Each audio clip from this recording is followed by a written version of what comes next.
अब क्या बुत परस्ती क्योंकि इस्लाम में हराम है उसको गलत बताया गया है, तो ऐसे में जानबूझकर क्या हिंदुओं को टारगेट किया जाता है? मैम, अपने ही पैर पे कौन कुल्हाड़ी मारेगा? अगर सारे मुसलमान यही करने लगेंगे कि नॉन मुस्लिम लड़कियों से शादी करेंगे तो मुसलमान लड़कियां कहाँ जाएंगी?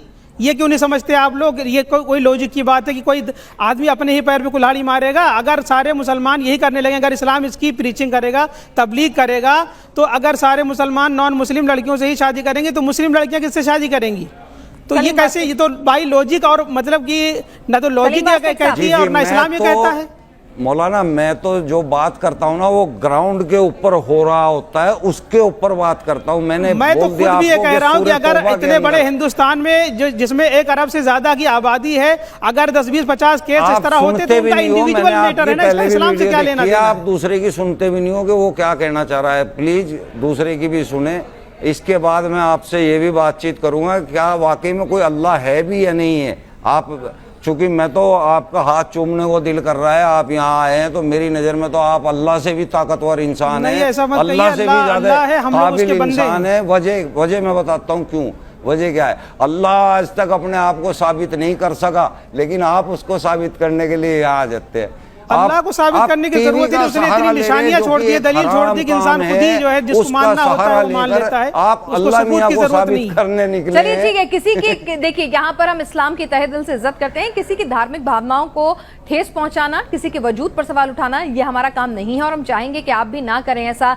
सलीम वास्तिक साहब, सबकी अपनी आस्था है, सबके अपने बिलीफ सिस्टम है और उसको हम ससम्मान वहां रहने दें। तर्क की बात करते हैं तो यानी आप कह रहे हैं कुरान हदीस में कहीं नहीं लिखा है कि भाई लव जिहाद या ऐसा कुछ करना है, धर्म परिवर्तन कराना है। लव जिहाद नाम नहीं लिखा है, लेकिन धर्म परिवर्तन का लिखा है। धर्म परिवर्तन का लिखा है। मारो और क्या बुत परस्ती के खिलाफ भी ऐसा कुछ लिखा है कि बुत परस्ती वो गलत है, तो उससे आप लोग जोड़ लेते हैं इन दोनों चीजों को कि भाई बुत परस्ती सिर्फ हिंदू धर्म में होती है, तो ऐसे में जानबूझकर जोड़ लेते हैं। और कुरान में तो जो मैडम मैंने पढ़ा है साफ साफ लिखा है कि इस्लाम दुश्मन रहा है, इस्लाम में कोई जबरदस्ती नहीं है, और साफ साफ कुरान में लिखा है कि लकुम दीनुकुम वलिय दीन, कि तुम्हारे लिए तुम्हारा दीन है, हमारे लिए हमारा दीन है। तेरा दिन दूसरी जगह कुरान में लिखा है कि फमन शाअ फलयुमिन फमन शाअ फलयकफुर, जो चाहे ईमान लाए जो चाहे ईमान ना लाए। इस्लाम कहाँ जबरदस्ती करता है? जिसने इस्लाम से इनकार कर दिया उसको कत्ल कर दो, उसको वहीं मार दो, उनके लिए तुम घात लगा के बैठो हैं। क्या मजाक कर रहे हो? कहीं तो तुम कह रहे हो कि हमारा दीन कोई जबरदस्ती नहीं करता है, कहीं तुम कह रहे हो कि मार दो उनको जो इस्लाम को छोड़े या जो इस्लाम को ना मानने, जो मूर्ति पूजा करे उसको तब तक मारो जब तक वो तुम्हें जो है जजियाना दे दे, वो तौबा ना कर ले, तब तक उसको मारो। और आप कह रहे हो इस्लाम में तो कोई जबरदस्ती नहीं है। बड़ा मजाक है गुरु। भाई मैं तो कुरान की आयत पढ़ के बता रहा हूँ कि कुरान में लिखा है ना फमन शाअ फलयुमिन फमन शाअ फलयकफुर। आप तो सिर्फ अपनी ज़बानी बातें कर रहे हैं, सिर्फ इल्जाम तराशी कर रहे हैं। तौबा की आयत 5 पढ़िए, आप भी कुरान की आयतें पढ़ के बताइए ना कि साहब लिखा तो है। कभी मानेंगे आप अपनी बातें मत कहिए, अगर वाकई में कोई आयत है आपके पास अपनी बात। भाई मैं तो आयत पढ़ के सुना रहा हूँ ना। अल्लाह ने कुरान में फरमाया कि लकुम दीनुकुम वलिय दीन, कि मेरे लिए मेरा दीन है, तुम्हारे लिए तुम्हारा दीन है। और उसके बाद कुरान की दूसरी आयत है, अल्लाह ने फरमाया कि ला इकराहा फिद्दीन क़द तबय्यन रुश्द मिनल गय, कि दीन में इस्लाम में कोई ज़बरदस्ती है ही नहीं। और तीसरी जगह अल्लाह ने इरशाद फरमाया कि फमन शाअ फलयुमिन फमन शाअ फलयकफुर, जो चाहे ईमान लाए जो चाहे ईमान ना लाए। ये तो कुरान में लिखा हुआ है, आप खुद भी सर्च कर सकते हैं। तो ये सूरह तौबा कहाँ लिखी हुई है? ये कुरान में नहीं है क्या? क्या चीज? तो आप आयत पढ़िए ना कि कौन सी आयत में लिखा है, फिर मैं आपको उस आयत का सबब नुज़ूल भी तो पढ़िएगा। आप सबब नुज़ूल भी तो जानते होंगे, जब आप इतने बड़े धर्म गुरु हैं तो आपको सबब नुज़ूल भी तो पता होगा कि वो आयत किस सरकमस्टांसेस में नाजिल हुई है, उसको मैं बताऊंगा ना। आप पढ़िए आयत कुरान की। यहाँ 2 सेकंड के लिए तर्जुमा रख दीजिए। आप कुरान की आयत पढ़कर तो बताइए, मैं आपको बताता हूँ ना उसका तर्जुमा और उसका मैं सबब नुज़ूल भी बताऊंगा। जी मैंने आपको तर्जुमा वैसे पहले ही दे दिया था। चलिए पढ़ दीजिए अगर वो चाह रहे हैं और अब आपको मालूम है तो। जी, मूर्ति पूजकों को, नास्तिकों को, जो इस्लाम से इनकार कर चुके हैं, पैगंबर को इनकार कर चुके हैं, उनके लिए घात लगाओ और उनको वहीं मारो जब तक कि वो तौबा ना कर लें। आपने पता नहीं कौन सा इस्लाम पढ़ा है। फतेह मक्का के बाद अगर ऐसा होता ना, अगर ऐसा होता जैसा आप बता रहे हैं, आपके पास है तो आपका इस्लाम कौन सा है? मेरा इस्लाम वो है कि फतेह मक्का के बाद अल्लाह के रसूल सल्लल्लाहु अलैहि वसल्लम फतेह की शान और शौकत के साथ दाखिल हुए और सबको माफ कर दिया। जो ईमान नहीं लाए थे, जो अल्लाह के रसूल के दुश्मन थे, उनको भी माफ कर दिया। और जो इस्लाम के सबसे बड़े दुश्मन थे अबू सुफियान, उनके बारे में भी कहा कि आज के दिन जो अबू सुफियान के घर में भी जाकर के पनाह ले ले उसके लिए भी अमान है। मैं ऐसे इस्लाम को मानता हूँ। ये बातें बना रहे हैं आप, खाली नहीं, ये बातें मैं बना रहा हूँ, ये तारीख में नहीं लिखा हुआ है। मेरी बात सुनिए, आप पता नहीं कौन सा इस्लाम मैंने आपको सूरह तौबा का तर्जुमा दिया है आपको, या तो आप उसको गलत कहिए कि हाँ ये तर्जुमा गलत है। अरे आयत तो पढ़ दीजिए ना, मैं बताऊँ ना आपको आयत का उसका तर्जुमा बताऊँ आपको, मैं उसका शान नुज़ूल बताऊँ आपको कि कहाँ पर कब नाजिल हुई, किसके बारे में नाजिल हुई। सिर्फ सूरह तौबा कहने से थोड़ी बात बनती है। अच्छा, मतलब सूरह तौबा से आप समझ ही नहीं पाएंगे? नहीं, मैं नहीं समझ पा रहा हूँ, मुझे अरबी आती है ना भाई। अच्छा, सूरह बकरा की आयत है, आप ऐसे तो अरे तो आप सीधा सीधा क्यों नहीं कहते कुरान की आयत है, सीधा ही कह दीजिए, आपको आयत नहीं पता। आप केवल अरबी ही जानते हैं क्या? नहीं, मुझे अल्लाह का शुक्र है 4 लैंग्वेज आती है। 4 लैंग्वेज आती है, तो आप किसी भी आयत के बारे में कुछ नहीं जानते। जब मैं बताऊंगा या कोई और बताएगा तभी आपको क्योंकि आप सिर्फ और सिर्फ अधूरा इस्लाम पढ़ कर गए, बहुतान तराजी कर रहे हैं आप, जो है ना इस अमन पसंद और शांति भरे मुल्क में जो है ना आग लगाना चाहते हैं। इस वजह से मैं आपको कह रहा हूं, पूरा इस्लाम पढ़ा दीजिए ना, मैं तो अधूरा लेकर आया हूँ। आप अपनी तरफ से सच्चा इस्लाम बताइए ना। सच्चा इस्लाम तो यही कि प्यार से रहो, मोहब्बत से रहो। इस्लाम की ये तालीमात हरगिज़ नहीं है कि किसी की बहन बेटियों की इज्जत के साथ खेला जाए, चाहे वो किसी भी मजहब की हो। ये इस्लाम है। स्क्रिप्चर बताइए ना, कहाँ लिखा है, कौन सी आयत है कि पूछ रहे हैं? ये तो कुरान की तालीमात है इस्लाम की। मैंने आपको अभी कई आयतें पढ़ के बताया। अल्लाह ने खुद कुरान में फरमाया कि फमन शाअ फलयुमिन फमन शाअ फलयुकफुर, कि जो चाहे ईमान लाए, जो चाहे ईमान ना लाए। करीम साहब, आप कुछ कहना चाहेंगे?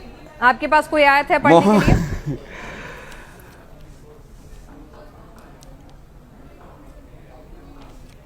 जी, मेरे पास काफ़ी कुछ है। मैं आपसे दरूद शरीफ की बात करता हूँ।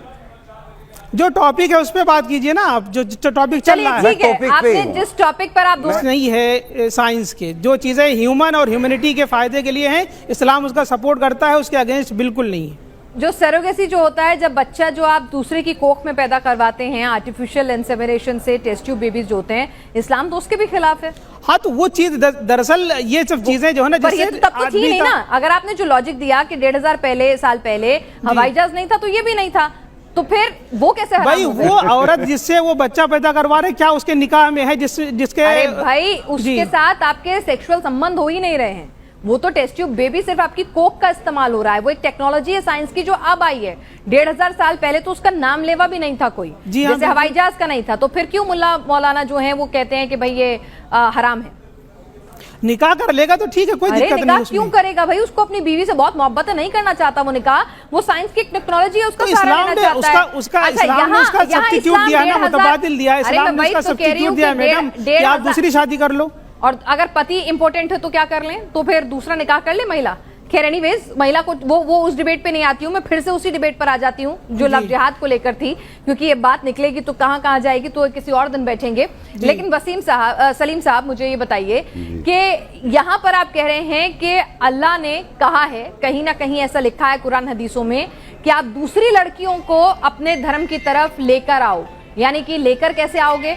अब जाहिर सी बात है, लेकर आने के लिए आपको उनके साथ निकाह करना होगा या किसी भी तरह का रिश्ता रखना होगा, क्योंकि काफिरों से रिश्ते तो अलाउड नहीं है एक तरफ, तो ये आप कह रहे हैं। तो ये कैसी कॉन्सेप्ट है, कैसा थ्योरी है? और कोई आपके पास कोई हदीस या कुरान का हवाला है जिससे आप अपनी बात को जस्टिफाई कर सके? नहीं मैम, ये एक्चुअली इस तरह से नहीं है ना, क्योंकि ये बहुत बड़ी बात है, इसमें बहुत तगड़ा फसाद हो सकता था। ये इस तरीके से है ही नहीं है कि कोई खुल्लम खुल्ला बताया हो कि भाई आपने इस तरह से करना है। ये तबलीगों के अंदर बताया जाता है, ये कुरान की किसी हदीस कुरान या हदीस में कहीं लिखा है कि धर्म परिवर्तन कराना है? हाँ, धर्म परिवर्तन का लिखा है, और कुरान शरीफ के अंदर भी लिखा है। सूरह तौबा है, सूरह तौबा की आयत 33 है, 9 है, और सूरह 5 के अंदर तो बिल्कुल ही मार काट तक कर दी है। और कहीं ऐसा लिखा है कि पढ़ करके बता दीजिए ना, कौन सी आयत है निकाह के लिए भी धर्म परिवर्तन जरूरी है भाई? अगर हाँ, बिना धर्म परिवर्तन किए निकाह हो नहीं सकता ना। अजहरी साहब, क्या ऐसा है?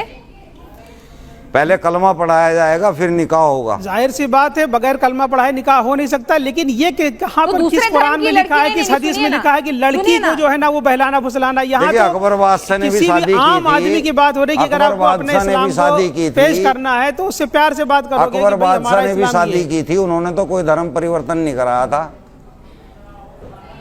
नहीं, तो मैं यही तो पूछ रही हूँ आपसे कि अगर किसी दूसरे धर्म में शादी करी, जैसे कि आजकल हम इस तरह के मामले बहुत सारा देख रहे हैं, और इसीलिए मैं ये सवाल, ये आज जो टॉपिक लेकर आई हूं, क्योंकि लोगों के मन में ये घर करने लगा है कि जानबूझकर धर्म परिवर्तन की इच्छा से, जैसा कि यहाँ पर अभी सलीम वास्तिक साहब ने भी कहा कि एक औरत से अगर आप निकाह करते हैं उसका धर्म परिवर्तन कराना लाजमी हो जाएगा, क्योंकि नहीं तो वो निकाह जो है नाजायज माना जाएगा। तो ऐसे में और आने वाली कई नस्लें जो हैं, आप जो हैं वो कहीं ना कहीं इस्लाम में शामिल करा लेंगे, तो ये सवाब का काम हो जाएगा। और इसीलिए बहुत सारे नौजवान जानबूझकर अपनी पहचान बदलकर दूसरे धर्म की लड़कियों को बहलाते फुसलाते हैं, अपनी पहचान छिपाकर शादी करते हैं, जिसे लव जिहाद का नाम यहाँ पर हाल फिलहाल में दिया गया है। तो क्या ऐसा कुछ हो रहा है अजहरी साहब आपकी नजर में? नहीं, इस्लाम में ऐसा कुछ भी नहीं है। ये अगर कोई करता है तो ये उसका इंडिविजुअल काम है, इस्लाम का इससे कोई लेना देना। इस्लाम का लेना देना क्यों